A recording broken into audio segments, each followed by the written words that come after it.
I'm Tim Naj. I work in the Office of Mission Ministry and Interfaith Dialogue here at St. Francis College. We're in our chapel, nice little spot to gather. And I'm here with Audrey Kindred. It's great to have her here. We spoke a while back, several months ago over the summer, when this idea of having an interfaith conversation series was coming about. And so this is our third one. Had a talk with Rabbi Avi Leshes and then Pastor Alex Williams. And so we've gotten kind of a Jewish perspective, we've gotten a Christian perspective, and now we'll have a sort of humanist, ethical culture movement perspective. So looking forward to our conversation. Yeah, it should be great. Audrey's the Children and Youth Program Coordinator at the Society for Ethical Culture of New York. Is that what I'm saying? Excellent. New York Society for Ethical Culture. Okay. Otherwise known as Ethical NYC. Okay, perfect. So, welcome in. Thank you. Totally. Thank you. We can start a variety of ways if you'd like to start by just going from the beginning. Or if You know, want to, I would like to start with first acknowledging where we are. We are in a beautiful little space with at the College of St. Francis. St. Francis being the environmental hero of the Christian faith. Am I right? in a lot of ways, yeah.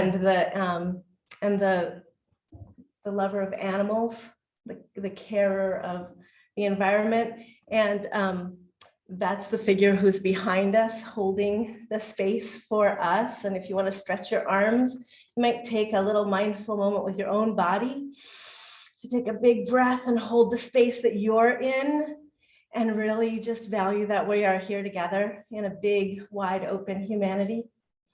And if I were with my students, my children at Ethical Culture, I would then wrap that up into a hug of yourself and really take a deep breath again here, just to bring ourselves into the here and now, each body, each breath, feeling fully enlivened so that we can be present together. And then I have a tradition. One of the things that we like to do in a way is look at ordinary everyday life and see how can it just be a little bit more ethical? How can it be a little bit more peaceful? How can it be a little bit more connecting of our humanity? And so one tradition that I like to say hello with is called High Peace. This came out of watching how high five, the very wonderful tradition of saying hello, started to look like people were hitting each other. And you might even see that if you really go for it, you know?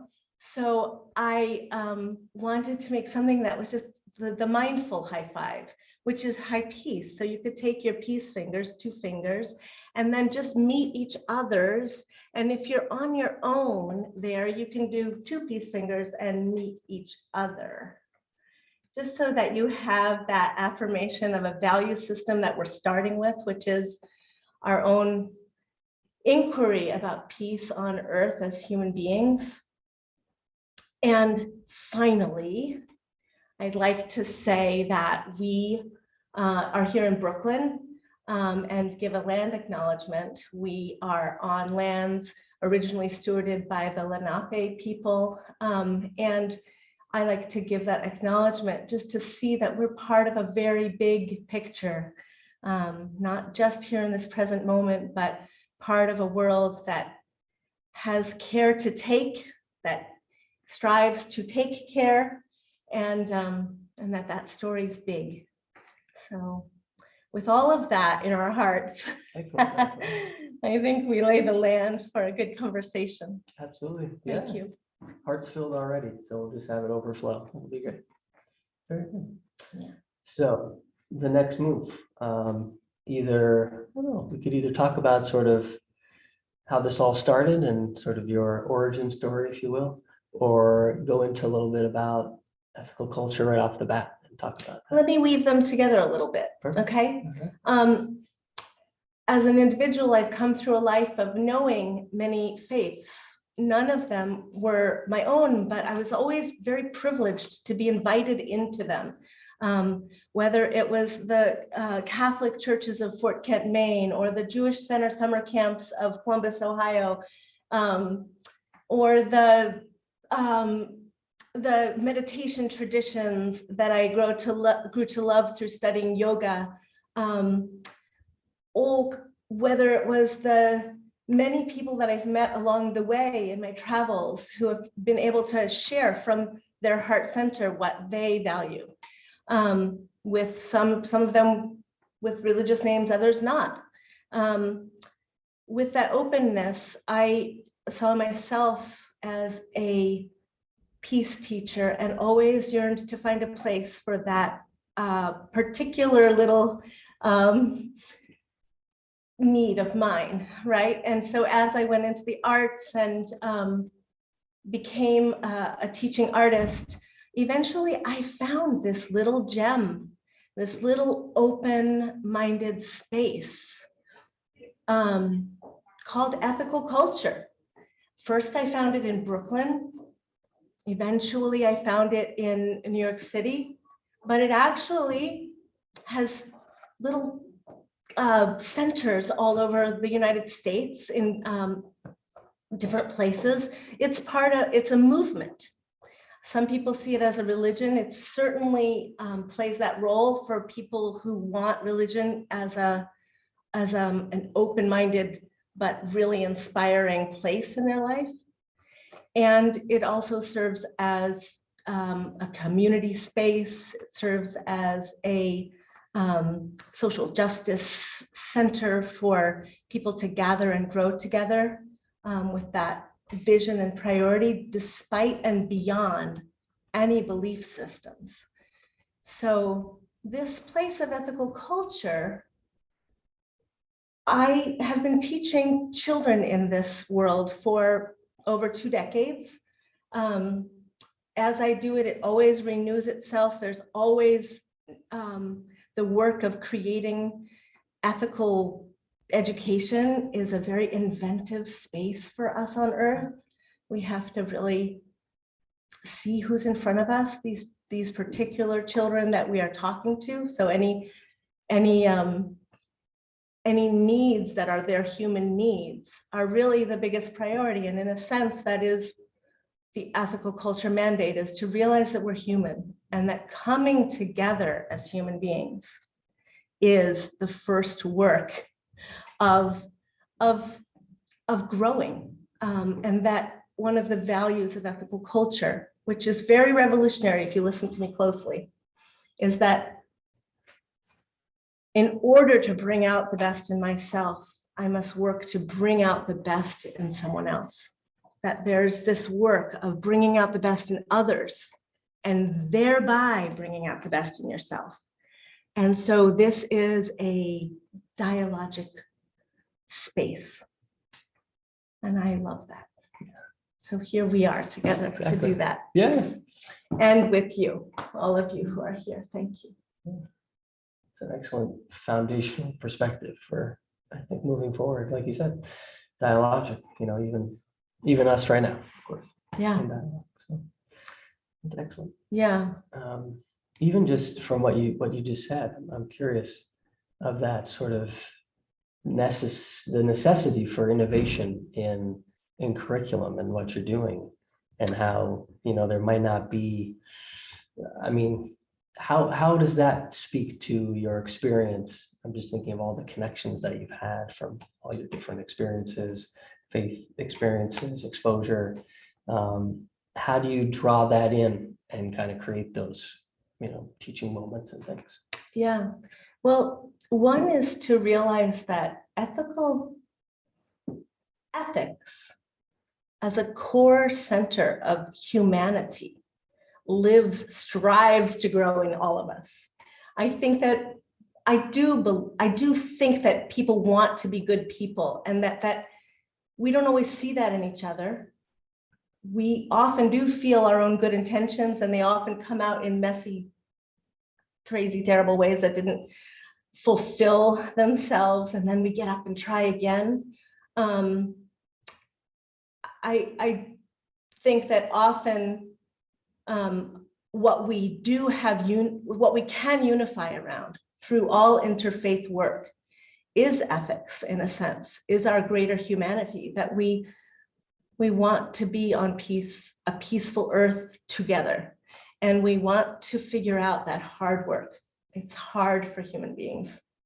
We really struggle with it. And that for us as ethical culturists, there's a real acknowledgement that peace takes a lot of skill building, takes a lot of focused effort. It doesn't just happen because it's easy to be peaceful when you feel really good and in sync with the people right next to you. But we live in a diverse world, and it is an ethical value to value the diversity of that world on all levels, from thinking to looking to feeling to everything. And so how do we cross the bridges toward a greater communication? Communication is an ethical skill. We all must, as human beings, rise up to find better skills for crossing bridges that are challenging for us. So one of the kinds, that's a lot of the work that we do at Ethical Culture, is to really emphasize that being human is not easy. Being human together is absolutely crucial, but being broad-minded about that, so that we're not just staying in comfort zones. We've got to get out of our bubbles. We've got to reach into worlds that stretch us.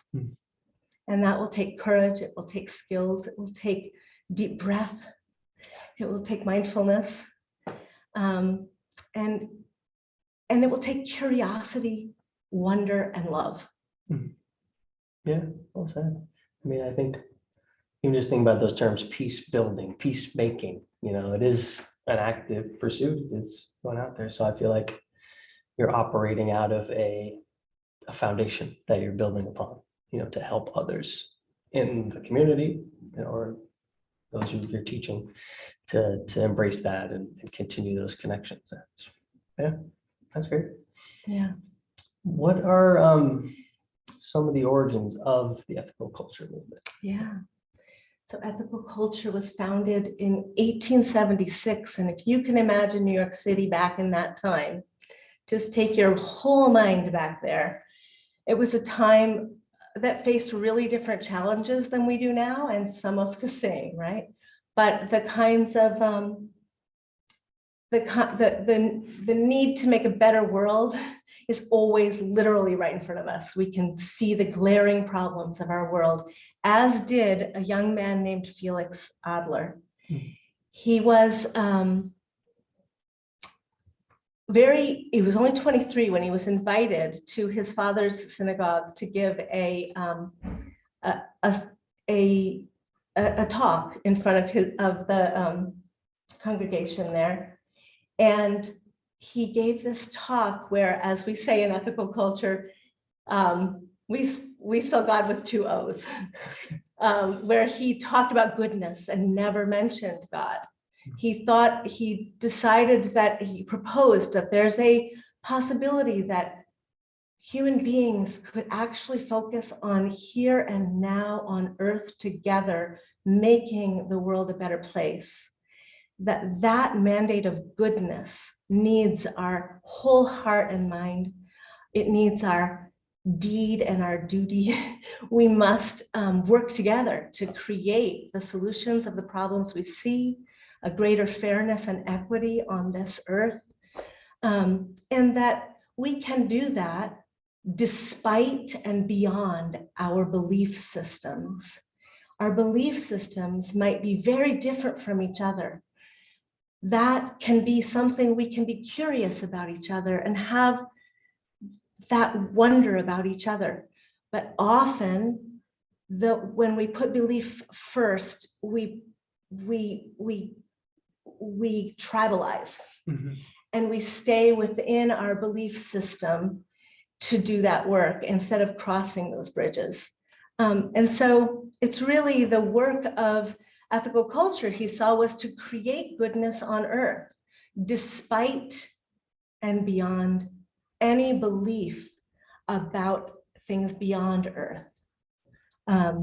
That spoke to people who wanted to solve problems, people who were looking at great social injustice, inequity, and who wanted to get busy with each other, stop being divided by faith differences, and get together on this mission work of making a good place on Earth, all of Earth for all people. That work of not being divided by faith is so important. It's what's so important about our dialogue and what we call now interfaith work, where all religions are really trying to stretch into that space of unity. At Ethical Culture, some people are atheist, agnostic. They might be religious in their backgrounds. They might be inspired in their hearts by a religion that they grew up with. They might have rejected that religion. They might have come into, for example, family building across religious difference, where they really want to find a much more neutral space that can support the diversity of religions coming together in a blended family. That all of that work is how ethical culture becomes a space, a concept, and in a sense, potentially a religion that can hold all humans. That's a great big picture of it. Yeah. I think it's made me think about sort of the common mission as the thing, you know, versus sort of the, I don't know, the religious part of it or the God part of it, I guess. Right. So yeah. Yeah. Yeah. So for example, the work of goodness has so many right answers. There's so many good ways, good works. There's so much goodness to create. There's so much harm to repair. There's so much work for us to do together, you know, and for us to be able to really value that we all need inspiration for that. And inspiration is a private thing. We could share it with each other when we're curious and at work together, you know? Yeah. What, like you said, it is a private thing, but is there something that really has inspired you over the years and kept you going in this work? Is there something that's really, Because, you know, being a New Yorker is you're a busy person. I don't know a single New Yorker who's just not too busy most of the time. So you're always ready to, you know, stop something if it's not going to work for you. And as busy as I've gotten over the years, ethical culture has remained in my life because I go to connect with the members of ethical culture every Sunday. We meet at 11 o'clock every Sunday. We do intergenerational work of connecting child communities with parent communities with the larger membership as a kind of a microcosm of the larger human family. So we are a human family in a larger human family. And that work of meeting the children and the families and the members of ethical culture every week and being affirmed in this mission of common good, social justice, knowing that we do face an enormously difficult world. I need a lot of courage in this world to open my eyes. And it's seeing them that gives it to me. And especially the children, I have to say, watching the children learn together and from one another, learning the skills to listen to each other. We meet often in a kind of a one-room schoolhouse model where a 4-year-old's voice is valued the way a 12-year-old's voice is valued. It's not a top-down teaching to, but it's knowing that actually we inspire each other as human beings in this star of ages, and that we're not here to teach down the age ladder, you know. We're really here to be truly inspired about life, with each other. And there is nothing like the incredible wisdom of a 12-year-old that is so learned, has taken the world so seriously, faces the hard picture of climate justice, of racial injustice, and they take it seriously. And they're sitting next to a 4-year-old who is able to also tell them that they believe in the kindness that is right here in this room as the root of the solution for our problems on Earth. And so these voices bring courage to each other. And wow, I can only say it is the most beautiful experience to go back to each week. Yeah. So, yeah, it's so good to see you. Yeah. Welcome. A professor from the college who is an old friend of mine has arrived in the room, so I was saying hello to her. Thank you for being here. In thinking of my own experience, I feel like I was almost conditioned just to try to fit in to what the right thoughts were, that kind of thing. I was very, very timid about sharing my own perspective. And I finally realized after, 20 years of being educated that no, it's kind of the other way around. And I realized that people want you to share your own perspective to enrich everything. So I'm glad that you're starting that from a young age. Well, and I think childhood can be very oppressive because we feel we have to fit into something. And we don't know quite how to do that with the unique thing that we are. And so this way that a child is held in our world, it can be very, very hard internally for them to find their, what we would call, what a lot of people might call their true self. And part of it is that I think is part of the ethical work is to welcome their true self and to just let them know that their uniqueness is valued in the space where we meet. And it's not always valued, not everywhere. So giving them that safe space to breathe and be and play and feel and connect. It's as one teenager who grew up in ethical culture told me, she said that was her only safe space, but it helped her keep track of herself and grow with courage to be herself. And so it's really amazing to hold a space where children are not right or wrong, but where they're explorers. And our program is called the Young Ethical Explorers. They are exploring themselves, they're exploring each other, they're exploring their values, and they're exploring their city and their world. And it's an enormous project to be human. And so they have, we hold hands in that circle of just being a human family for each other. A lot of New Yorkers don't have big extended families with brothers and sisters. And so that experience of many ages together, it's very unique. Yeah. We don't have schools that do that. We don't, we keep each other really met. And when we're all the same age and all we see is people the same age, it can be very normatizing. Just naturally, we start to feel like there's a sort of one bar that we're all supposed to be on. So this value of getting together as different ages and giving equality among those people, a parent equal to a child, a teacher equal to a child. These are revolutionary thoughts and spaces to hold. Yeah, I like it. I like hearing about it. Thank you. Allowing people to have a voice and have it be valued. And know that it takes practice. Mm-hmm. It takes a lot of practice. One of the things that's been really nice is we've started a program called First Sundays, where children can start to practice their voice beyond just the group, actually share it, begin to practice writing a speech.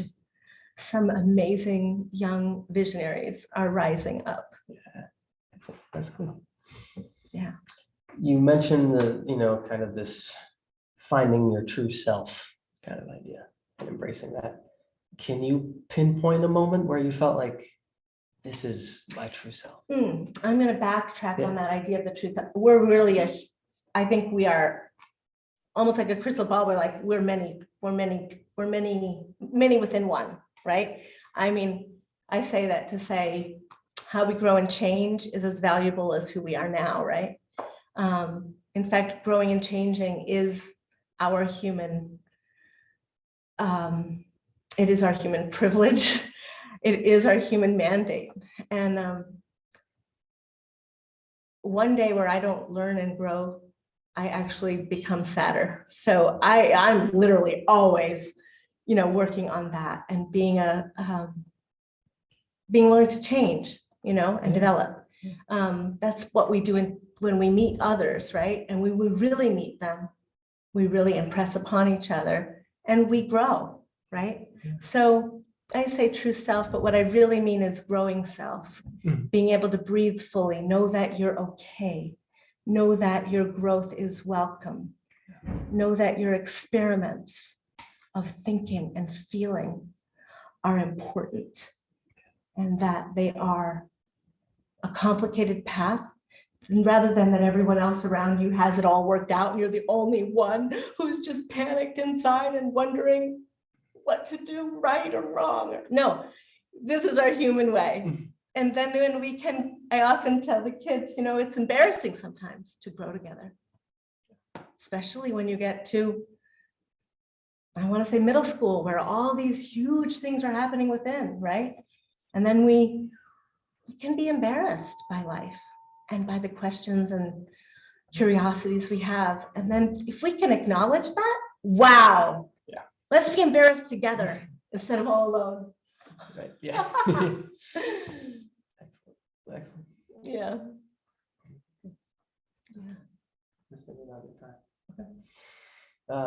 We can get into maybe one or two more questions, I'd say, and then we'll try to open it up to questions from you. So be thinking about any questions you might have.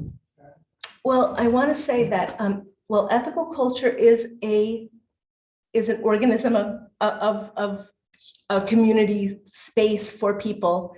It is an open door. It does welcome anybody. Everybody is welcome. Because of the pandemic, we do hybrid work all the time. And you don't have to have a certain way of thinking in order to enter the door.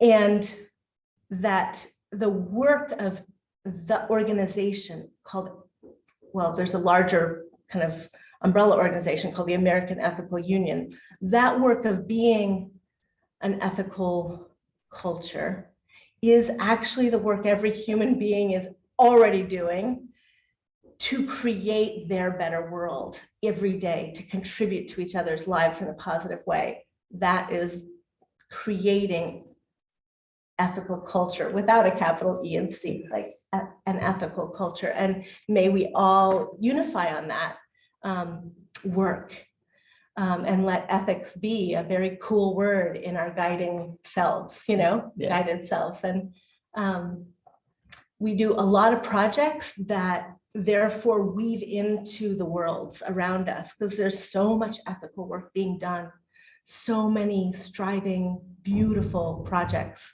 of ethical growth happening. So whenever we get discouraged in life, just open your eyes and look around, we will see these amazing projects that people are doing that can connect us to ethical work on earth. One of those projects I mentioned earlier, which is the Season for Nonviolence, it's sort of held by the assassination dates of Dr. King in January and Gandhi in April.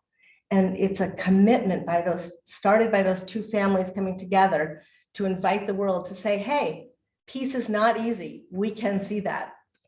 We have to work hard and learn a lot. We have to keep working to grow the possibilities of peace through real skills, real values, and real bridge building. And so everyone is invited into that work with this sort of turning up the volume during the season of nonviolence, right? Yeah, that's excellent. Other projects that are coming up that are really, really inspiring in terms of ethical work on Earth. One of them is that we're right around the corner from March, and in March is we're in New York City, so this is very New York City thing to mention, but in 1911, in Old New York, a huge fire called the Triangle Shirtwaist Factory Fire was a great tragedy in Lower Manhattan and has also ignited our consciousness. We live in a safer set of buildings because of what happened in this tragic fire at the turn of the century. But every March, a whole community of people with who realize that the value of learning from the past and remembering as a way to move forward into a greater consciousness do the work of remembering through Remember the Triangle Fire organization. A new book has been published about it this year to commemorate the 111th anniversary of that fire. And I invite my students, and I invite all of us actually, to do a really neat project. And this project is called Chalking, where we literally adopt one of the people whose lives were lost in that fire, 146 young workers lost in that fire. We go and chalk in front of the home they lived in 1911, a memorial for them, an ephemeral memorial that will be washed away by the rain, but that commemorates them consistently every year. And I say this project, that idea of remembering people. You also will hear the echo of that, right? In the work that's been done in Black Lives Matter to say their names. And so this work of just really knowing when harm is done, we can't just move forward. We have to commemorate, remember, we need to say their names. We need to grow mindfully. It doesn't mean we have to keep mourning. Actually, we have to grow a greater humanity. And the importance of the rootedness within that Yes. growth. I think of that memory, staying connected. Yeah. So those are just examples, for example, of ethical projects that are happening all around us in the world. And each family I know that I've ever met has their own, just project that they do together to grow the humanity in their child, to know that there's a bigger world we're part of and contributing to. So I would just say, let's have more ethical conversations. Let's talk about those things we love. Do you want to say something that you feel like on the ethical work that you're doing? Want to share something from that?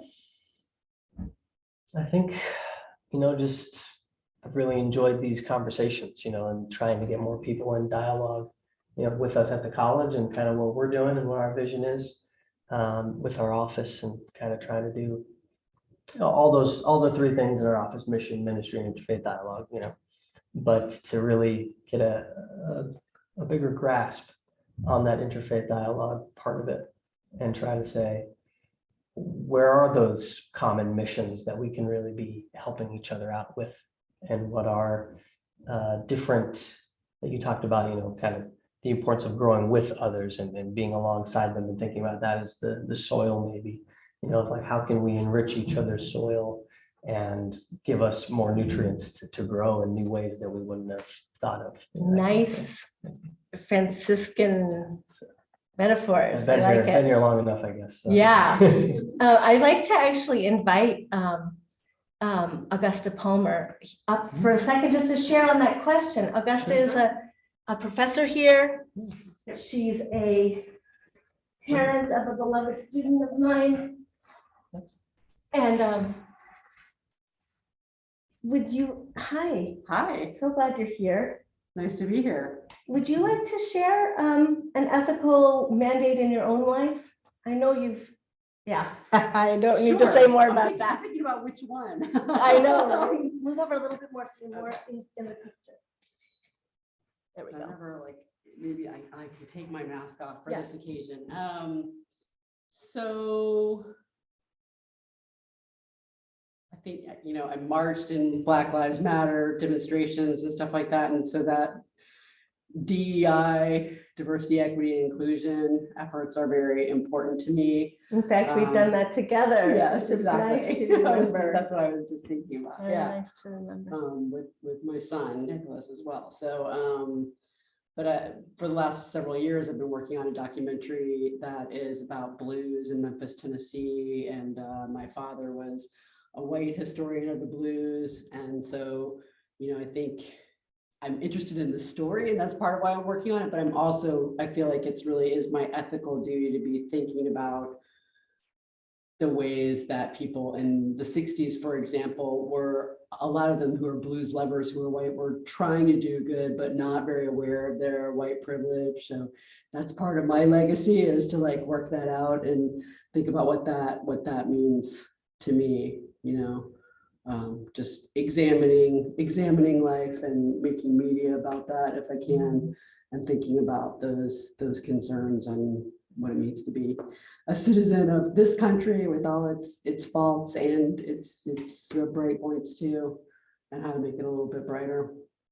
by looking at history. So very much fitting in with what you were saying. Yeah. I was wondering actually about the triangle shirtwaist endeavor, if there are kind of like global aspects to that. Yes, there because are. So many of our clothes now are not being made by people in New York City. They're being made all over the world in Yes. conditions that are very difficult and similar to what those people who died tragically in the Triangle Shirtwaist factory were facing. Right. In a way, one of the it's really the question of globalization is, do we just push our problems actually farther away from us, or do we solve them?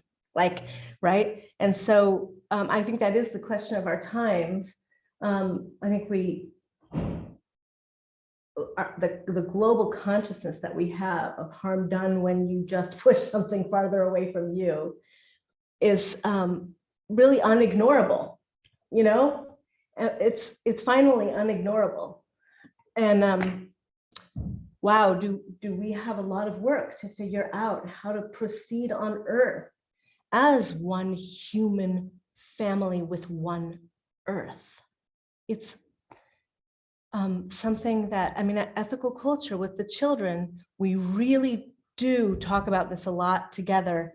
The work of doing that without literally having your heart just break, and is the work of community, of building together the possibilities of working locally as well as globally, trying to figure out how to really, part of it is how to understand it, right? And then how to find an action within it, and maybe a unified action within it, and build those coalitions really toward more justice on Earth. This is a crucial time. My students beg the world to please take this seriously. They literally do, yearn for adults to really back up on the harm and re-examine how we move forward. Very good. That got a little heavy. Yeah. But it is heavy. It's good. It's heavy It's stuff. heavy. Yeah. It's heavy. And it's so important. I'm saying that actually to acknowledge them. Their consciousness is so big. And their love of the earth is so big. So the world is in good hands. I have absolute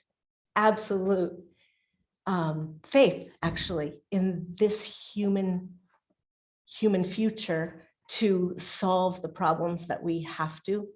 But there's also so much to be discouraged by on the human level that it's like, come on, people, let's do it. Let's get ethical. Cool. Yeah. Good. I think that's a great place to open it up to a few questions if we got them. Sure. Yeah. Yeah. Does anybody have any questions that they either want to put into the chat or take yourself off of mute. Let's see. So all of you on the Zoom are welcome into this conversation. Raise a hand or just unmute yourself. And if not, that's okay too. It is okay. I'm going to take a moment to look at my notebook, see if I didn't say, if there's anything I meant to say that I didn't.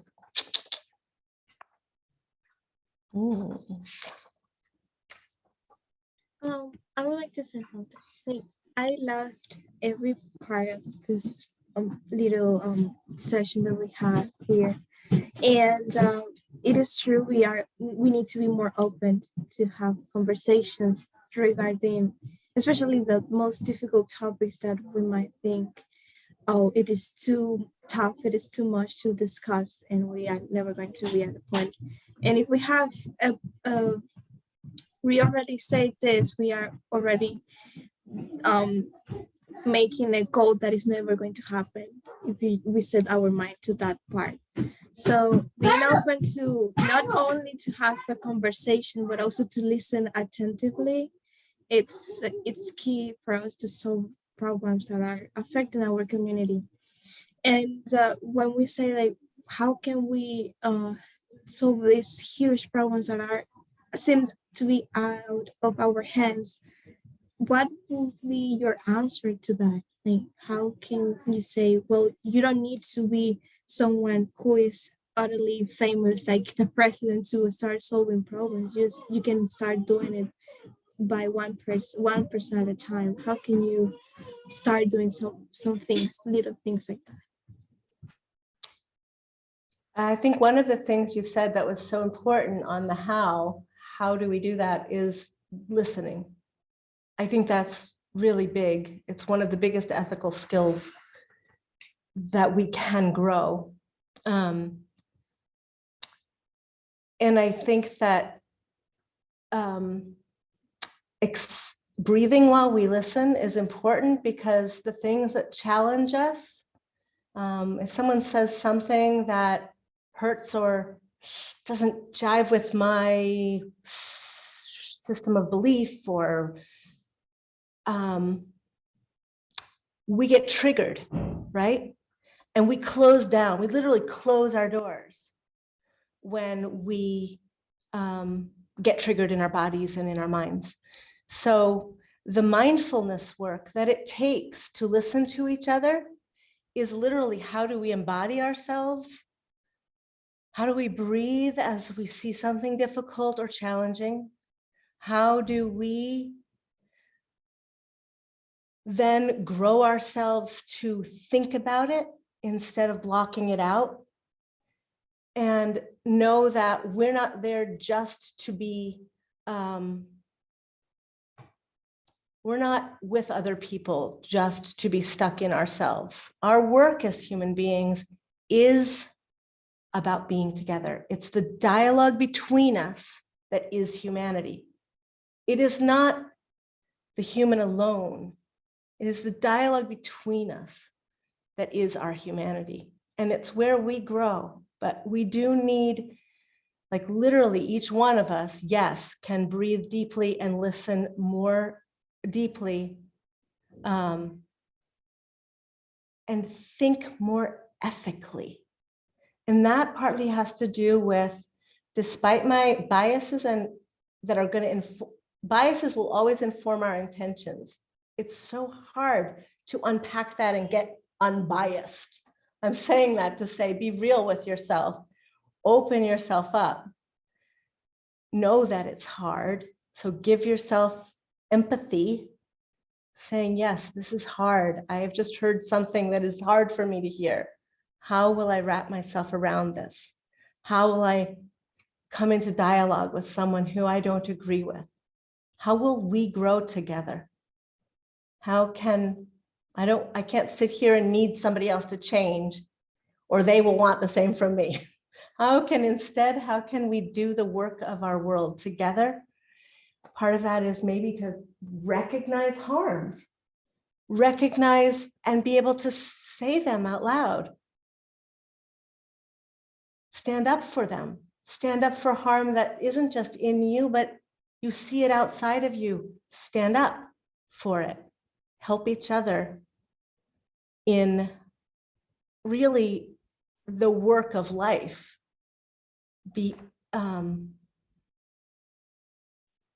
It's really hard work. I think it is. And then how we then can cross the bridges of opinions, of faith, of belief systems in order to create larger solutions to the problems that demand our solutions. I mean, every generation has had to face the impossible. Every generation has had to face the impossible. And now again, we face the impossible. And yet we have new minds on earth. The children are with us. When we listen to them and when they listen to us, we create that dialogue that becomes the future. And there is where we will find solutions. We can't keep telling our children to think one way, our way, because we obviously haven't solved the problems with what we already know. It takes the dialogue to grow new ideas, and we need that growth to face this moment and grow the future. We're going toward the unknown. So big. Thanks for your question, Ira. Thanks for chiming in on that. We've had a few others come in the chat here, so I'm going to look at those. One of them from Diane is, am I involved in or know of interfaith efforts in New York City currently, aside from these conversations? Other communities might join. Good question, Diane. I'm in contact with Henry Goldschmidt, who's the director of the Interfaith Center of New York. So I try to get some insights from him and see. I get their newsletter to try to so I could definitely share that with you, or with Audrey, or kind of get more integrated in that way and be able to speak into any other events or conversations that are happening. And slowly building up my network, through these conversations with Rabbi Avi or Pastor Alex or Audrey now. Working with the Sikh Coalition on finding another conversation on the list to speak with. So yeah, so I'll leave it at that. And we'll look at Jess's question here. We talk about NVC in relation to skills of ethical culture. Yeah, well, I haven't really named this. Let me name it, what's being asked about. So one, in the value of ethical culture, of building an ethical culture and this work of listening. One of the things, it kind of goes back to what I was saying earlier. Let me just offer this skill. There's a skill building world called compassionate communication, sometimes referred to as nonviolent communication. It is something that you can look up if you want to learn more, because it's worth it. This work is about how often when we try to solve problems with each other, we focus on this idea of conflict resolution. But however, we often come to what you would consider like a compromise of the two stressed parties that are talking in conflict with each other. We try to find the best solution. However, this idea of nonviolent communication or compassionate communication really acknowledges that in order to do that conflict resolution work well in the world or cross bridges across difference, we really do have to face this incredible thing within ourselves, which is that it's hard. So we have to give ourselves empathy. We often value in our world the idea of giving someone else empathy. This idea of giving yourself empathy is really revolutionary, I think, because it actually strengthens you to then be able to have empathy in a more real way with others. So when you're struggling with somebody, and it's really like climbing a mountain, it's just hard work. It's not inviting you. It's not when you take a minute to have self-empathy. You say hi inside yourself and you say, how do I feel? Okay, let me check in, let me breathe, let me notice myself. What am I bringing to this moment? We can read our feelings, which are changing things. We can read them though to realize that we have a need that is much deeper than whatever we're shouting out. You'll see that somebody's like, I don't want this, and I don't want that, and I don't want this. Well, what do you want? And that deeper yearning of what we're really saying, wanting and saying yes to and yearning for is not just what we don't want. It's our life force. It's what we really want. It's called our needs. And when we tap into that, we get to a greater humanity. And from that greater humanity, we can have a more real conversation with somebody we're struggling with.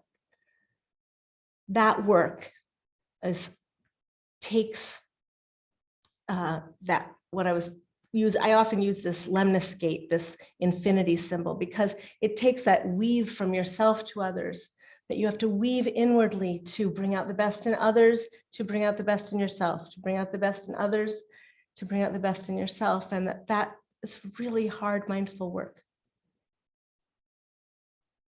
And it builds a more ethical humanity when we each do that work. We will find different ideas emerging, different solutions coming forward, different collaborations able to build. So Jess, thank you for your question. Let me say one more thing to that, which is you might see that mindfulness, this kind of mindfulness, is being more and more encouraged in certain educational circles for children, for,